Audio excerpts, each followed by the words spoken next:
اتنے لوگ نہیں مارے گئے. تو آپ امیجن کریں کہ اس کے فگرز کیا ہیں. وہ یہ کہتا ہے کہ یہ بھی ہو سکتا ہے کہ یہ 50-60 گنا زیادہ بتا رہے ہوں، لیکن لیٹ سے کہ اگر یہ 20-30 گنا بھی زیادہ بتا رہے ہیں تو آپ امیجن کریں کہ کتنا بڑا مغالطہ کریٹ کیا گیا ہے. اسی طرح جو ریپ کی جو ایلیگیشنز ہیں جس کا میں نے پہلے بھی ذکر کیا، اس میں بھی وہ یہ کہتا ہے کہ اس کے بھی شواہد نہیں ہیں، اور زیادہ شواہد اس بات کے ہیں کہ انڈین آرمی نے یہ بھیس بدل کے یا اس بھیس میں کہ ہم پاکستانی ہیں، انہوں نے وہاں پہ ریپ کیے ہیں، اور وہ کافی زیادہ تعداد میں ہیں. 200 میں نے کہا سامنے آئے. ہو سکتا ہے کہ کچھ لوگ ویسے شرم کی وجہ سے نہ آئے ہوں، 200 سے زیادہ تعداد ہو، لیکن 200 کا فگر جو ہے وہ موجود تھا. جو لوگ یہ اس طرح کی پاکستان کے خلاف اس طرح کی باتیں کرتے ہیں یا اس طرح کے الزامات لگاتے ہیں، ان کو یہ بھی سمجھنا چاہیے کہ یہ وہاں پہ نومبر کا مہینہ جب آیا، دسمبر میں جنگ ہوئی، نومبر کا مہینہ رمضان کا مہینہ تھا. فوج اور لوگ روزوں میں تھے، اور رمضان کے مہینے میں سوچا بھی نہیں جا سکتا کہ اس طرح کی کوئی کارروائی ہوئی ہوگی. اب یہاں پہ یہ سوال اٹھتا ہے کہ پاکستان کے جو ٹروپس تھے انہوں نے جو سرنڈر کیا، اس کے بارے میں بھی اکثر خبر دی جاتی ہے کہ 90,000 تھے یا 93,000 تھے، لیکن ان کی تحقیق نے یہی بتایا ہے کہ 90,000 قیدی ضرور تھے، لیکن اس میں جو فوجی تھے وہ تقریباً 33,000 کے قریب تھے. یہ جنرل نیازی نے بھی یہاں پہ کتاب لکھی تھی بیٹریل آف ایسٹ پاکستان. اس میں انہوں نے کلیم کیا کہ میری فوج جو تھی وہ ٹوٹل 34,000 تھی، جس میں مارے گئے ہوں گے کچھ لوگ یا کچھ. بہرحال 34 کا فگر ایک انہوں نے دیا ہے. اس کا مطلب یہ ہے کہ 34,000 لوگ وہ تھے، تو باقی 56,000 جو وہاں پہ قیدی تھے یا اس سے زیادہ وہ سیولین قیدی تھے. شرمیلا بوس جو ہے وہ ان فگر سے بالکل ایگری کرتی ہے، اور وہ یہ کہتی ہے کہ 93,000 قیدی تھے اس کے حساب سے، اور اس میں فوجیوں کی تعداد وہ یہی بتاتی ہے 30-32,000. دوسرے جو اینالسٹ ہیں اس میں بنگلہ دیش میں جو اینالسٹ ہیں یا امریکہ کے ہیں یا بعض ایون انڈینز بھی ہیں، وہ بھی ٹروپس کی تعداد جو ہے وہ 34 سے 35,000 بتاتی ہے. اس کا مطلب یہ ہے کہ یہ تماشا جو 90,000 قیدی والا ہے یہ بھی ایک افواہ کے طور پہ پھیلایا گیا. قیدی 90 یا 93,000 تھے ضرور، لیکن اس میں فوجی صرف اور صرف 34 یا 35,000 تھے. میکسیمم فگر یہ ہمارے سامنے آیا ہے ریسرچ کی بنیاد پہ.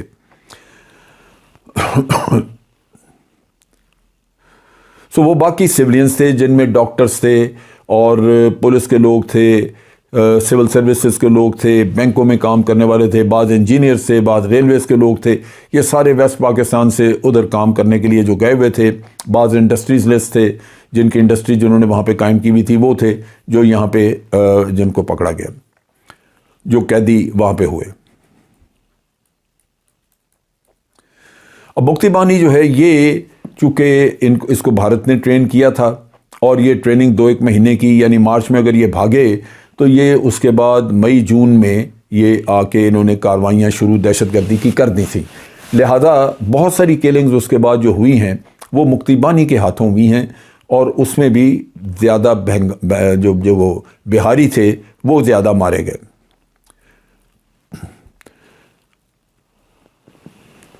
اب یہاں پہ یہ کہا جاتا ہے کہ مشرقی پاکستان میں کوئی ترقی نہیں کی گئی اور پاکستان نے کوئی ترقی کروائی نہیں وہاں پہ، جبکہ یہ بالکل ایک لغو چیز ہے. پاکستان میں آپ دیکھیے کہ 1947 سے 1971 تک جب مشرقی پاکستان تھا تو اس وقت آپ دیکھیے کہ وہاں پہ بندرگاہ سب سے پہلے وہاں پہ بنائی گئی. پاکستان میں صرف ادھر مغربی پاکستان کراچی بندرگاہ تھی، گوادر کی اب بنائی جا رہی ہے، اور اس وقت ان کی مونگلا بندرگاہ بنائی گئی جو کہ ایک بڑی بندرگاہ ہے، اور یہ ارلی 1950 کے دہائی میں یہ پاکستان نے تعمیر کی. پھر اسی طرح پریزیڈنٹ ایوب خان کے وقت میں ان کو انکریج کرنے کے لیے کہ بنگالی زیادہ سے زیادہ آرمی میں بھرتی ہوں،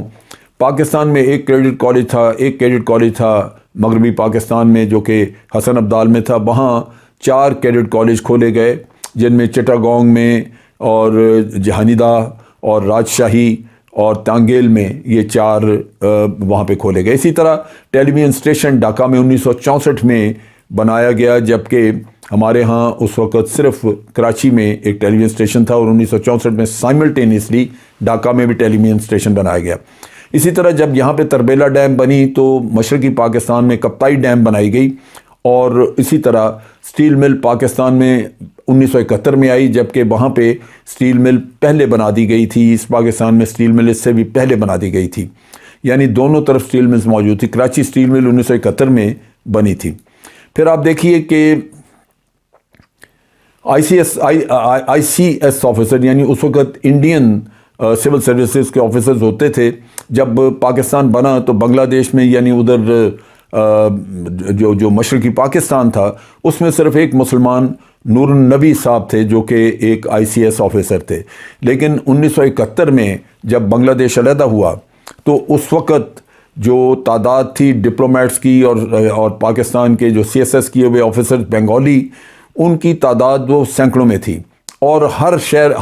ہر ملک، ہر محکمے میں اور سفارتکاری میں ہر جگہ بنگالیوں کو برابر کا حصہ تھا، اور وہ مختلف ملکوں میں پاکستان کے سفیر بھی تھے، اور پاکستان کے فارن آفس میں، پاکستان کے شہروں میں، مختلف جگہوں پہ ایسٹ پاکستان اور ویسٹ پاکستان دونوں طرف تھے۔ تو جب یہ 1947 کے وقت میں پاکستان بنا تو اس وقت ٹوٹل 12 یا 15 بنگالی آفیسرز تھے آرمی میں اور ایئر فورس میں، نیوی میں، جبکہ 1971 کے وقت میں ہزاروں کی تعداد سے بنگالی آفیسرز اور جوان تھے، پاکستان آرمی میں بھی، ایئر فورس میں بھی اور نیوی میں بھی، اور انہی کی وجہ سے وہاں پہ جو بغاوت وغیرہ ہوئی، کیونکہ ایسٹ بنگال ریجمنٹس وغیرہ اس میں 80% بنگالی ہوتے تھے، 20% مغربی پاکستان سے لوگ جاتے تھے۔ 24 سالوں میں ایسٹ پاکستان، یہ جو 24 سال ہمارے ساتھ رہا، جب بعد میں بنگلہ دیش بنا تو اس وقت آپ دیکھیے کہ ہیڈز آف اسٹیٹ بھی وہاں سے آئے۔ خواجہ ناظم الدین ہمارے ہیڈ آف اسٹیٹ رہے، حسین شہید سہروردی وزیر اعظم رہے، اسی طرح آپ دیکھیے کہ محمد علی بوگرا وزیر اعظم رہے۔ یہ مشرقی پاکستان سے لوگ تھے، اور پھر اسکندر مرزا کا بھی کہا جاتا ہے کہ ان کا بھی بنیادی طور پہ وہ بہاری تھے غالباً، اور ان کا ادھر سے تعلق تھا، واللہ عالم، سننے میں یہ آیا ہے۔ اسی طرح نور الامین، وہ بھی 1971 میں پرائم منسٹر بنے، اور یہ کہنا کہ بنگالیز کو ایک اس میں طاقت میں حصہ نہیں دیا گیا تھا، اگر گورنر جنرل یا صدر آپ دیکھیے کہ وہ مغربی پاکستان کا تھا تو نیشنل اسمبلی کا اسپیکر ضرور بنگالی ہوتا تھا۔ پاکستان میں پاکستانیوں کا اگر یہ کہا جائے کہ آج بھی بنگلہ دیش میں پاکستانیوں کو ویلکم کیا جاتا ہے تو یہ غلط نہ ہوگا، باوجود اس کے کہ ہندو نے وہاں پہ بہت مائنڈ سیٹ خراب کرنے کی کوشش کی، خاص طور پہ بھارت نے اور ان کی انٹیلیجنس ایجنسیز نے، اور یہ سوٹ کرتا تھا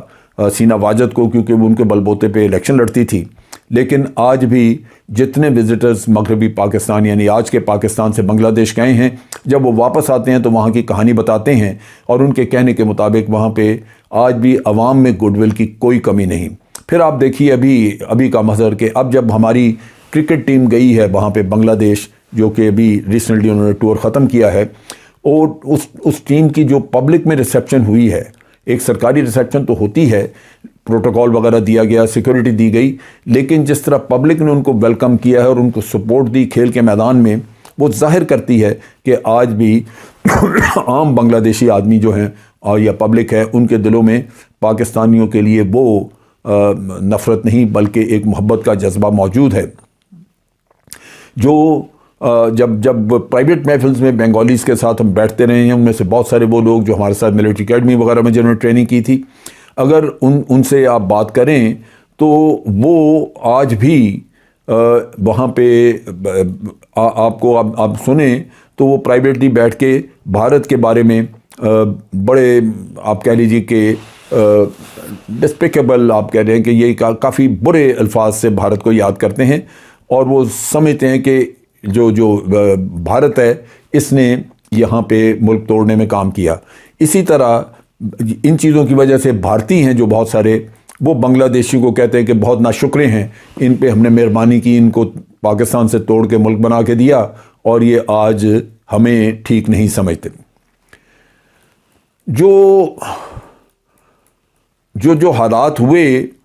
اس میں اگر آج ہم تجزیہ کریں، جس سے میں نے شروع کی تھی یہ ویڈیو اور کہا کہ پاکستان کو بنگلہ دیش سے معافی مانگنی چاہیے یا بنگلہ دیش کو پاکستان سے معافی مانگنی چاہیے، تو اس کا آپ جائزہ لے لیجئے، میں آپ کے سامنے رکھتا ہوں۔ پہلی بات یہ کہ جو وہاں پہ لڑائی ہوئی یا وائلنس ہوئی، قتل و غارت ہوئی، یہ بنگالیوں نے پہلے شروع کی۔ وہاں پہ بنگالیوں نے بغاوت کر کے تو بلڈنگوں میں آگ لگائی، بینک لوٹے، لوگوں کو مارا، خواتین مغربی پاکستان کے جو لوگ وہاں پہ رہ رہے تھے ان کی عورتوں کو ریپ کیا۔ پھر ایسٹ بنگال رائفلز اور جو سیکورٹی گارڈز سے، یہ ہمارے بارڈر گارڈ سے، ان میں آپ دیکھیں کہ جو ویسٹ پاکستانی آفیسرز اور جوان سرو کر رہے تھے ان کو قتل کر دیا، اور پھر یہ بھاگ کے، جب پاکستان آرمی نے ایکشن کیا تو یہ بھاگ کے انڈیا چلے گئے۔ لہذا یہ ایک امر ہے کہ پاکستان کی فوج اس نے وہاں پہ بنگالیوں پہ کوئی ایسی وائلنس نہیں کی، نہ کام شروع کیا، یہ کام شروع پہلے بنگالیوں نے کیا۔ لہذا بنگلہ دیش کا اس میں آج جو بنگلہ دیش ہے اس کا قصور سمجھا جائے گا۔ جو وہاں پہ لوگ مارے گئے ان میں زیادہ سے زیادہ لوگ اگر آپ دیکھیں تو وہ نان بنگالیز تھے، جس میں کہ ویسٹ پاکستانی، بہاری اور وہ لوگ جو البذر الشمس میں پاکستان کی سپورٹ میں وہاں کھڑے ہوئے، ان کو مارا گیا۔ جو خواتین وہاں پہ ریپ ہوئیں، جو بنگالی خواتین کی بات کرتے ہیں، تو جو مغربی پاکستان کی خواتین ریپ ہوئیں ان کے بھی قوائف وغیرہ جو ہیں وہ ہمیں جمع کرنے چاہیے، کیونکہ بہت ساری خواتین کا اس وقت پتہ چلا تھا ان کی فیملی سے، لیکن بعد میں پھر آپ کو اندازہ ہے کہ یہاں پہ پاکستان میں اور مسلمان سوسائٹی میں عورت کی زندگی خراب ہو جاتی ہے اگر اس کے بارے میں بہت بات چیت ہو، تو کئی چیزیں دبا لی گئیں۔ اسی طرح اب یہ ایلیگیشنز ایک ہماری بھی ہیں، مشرقی پاکستان کی بھی ہیں، یا بنگلہ دیش کی بھی ہیں۔ کرنا یہ چاہیے کہ ایک نیوٹرل کمیٹی جو دونوں ملکوں کو جس کا اعتماد ہو، وہ نیوٹرل کمیٹی بنا کے تو اس کے ذریعے تحقیقات کروا لینی چاہیے۔ بنگلہ دیش اپنی ایلیگیشنز بتا دے، ہم اپنی بتا دیں گے، اور بنگلہ دیش کے پاس تو سارا ہونا چاہیے، ان کے پاس ڈاکومنٹری ایویڈنس ہونا چاہیے ہر چیز کا، انہوں نے انکوائریاں بھی کی، سب کچھ، وہ ڈاکومنٹری ایویڈنس بھی سامنے رکھ دیں تاکہ دودھ کا دودھ پانی کا پانی ہو جائے۔ میں آج پورے وثوق سے کہتا ہوں کہ یہ جو جتنے الزامات لگائے گئے، یہ کبھی سوال ہی پیدا نہیں ہوتا کہ یہ ثابت ہوں، کیونکہ اس میں سچائی برائے نام ہے۔ لہذا ہمیں ایگریسولی بنگلہ دیش کو کہنا چاہیے کہ جناب آپ یہ مطالبہ کرتے ہیں، ہمارا مطالبہ یہ ہے کہ ایک نیوٹرل کمیٹی بنے اور ٹریبونل بنے جو کہ ان ساری چیزوں کا ان کا جائزہ لے، ہمارے الزامات کا بھی اور آپ کا بھی، اور پھر اس کی روشنی میں فیصلہ ہو۔ اور پھر پاکستان کو انسسٹ کرنا چاہیے، کیونکہ میں پورے وثوق سے کہہ سکتا ہوں کہ بنگلہ دیش کے الزامات جو ہیں وہ غلط ہیں۔ میں نے بہت سارے ہمارے جو PW واپس آئے ان کی سٹیٹمنٹس ہیں، وہ ہم نے ریکارڈ کی ہوئی ہیں، ہمارے پاس ریکارڈ موجود ہے، اور پھر ہمارے بعض لیڈرز نے، متین الدین، جنرل کمال متین الدین نے کتاب لکھی، جنرل خادم راجہ نے لکھی، کئی لوگوں کی کتابیں موجود ہیں جن سے ہمیں بہت ساری انفارمیشن ملتی ہے، سو اس کی بنیاد پہ ہم بات کر سکتے ہیں۔ اور اگر بنگلہ دیش کے جو بھی الزامات ہیں یہ غلط ہیں تو پاکستان کا حق ہے کہ بنگلہ دیش سے مطالبہ کرے کہ وہ فوراً معافی مانگیں اس بات کی کہ پہلے انہوں نے مغربی پاکستان کے لوگ جو وہاں پہ پرامن تھے ان کو مارا، دوسری طرف پاکستان کو پچھلے 40-50 سال سے جھوٹے الزام لگا کے پاکستانی قوم کو شرمندہ کیا، بدنام کیا، جو کہ کسی بھی صورت ہمیں قابل قبول نہیں ہے۔ اگر آپ یہ چیزیں ذہن میں رکھیں تو میں آپ کو بتاتا ہوں کہ آج بنگلہ دیش یہ بھول جائے گا کہ اس کو معافی چاہیے، معافی پاکستان اس کے پیچھے لگ کے اس کی دم پہ پیر رکھ کے پاکستان معافی منگوائے گا اور معافی ملنی چاہیے۔ آج کے لیے اتنا ہی۔ افواج پاکستان زندہ باد، پاکستان پائندہ باد۔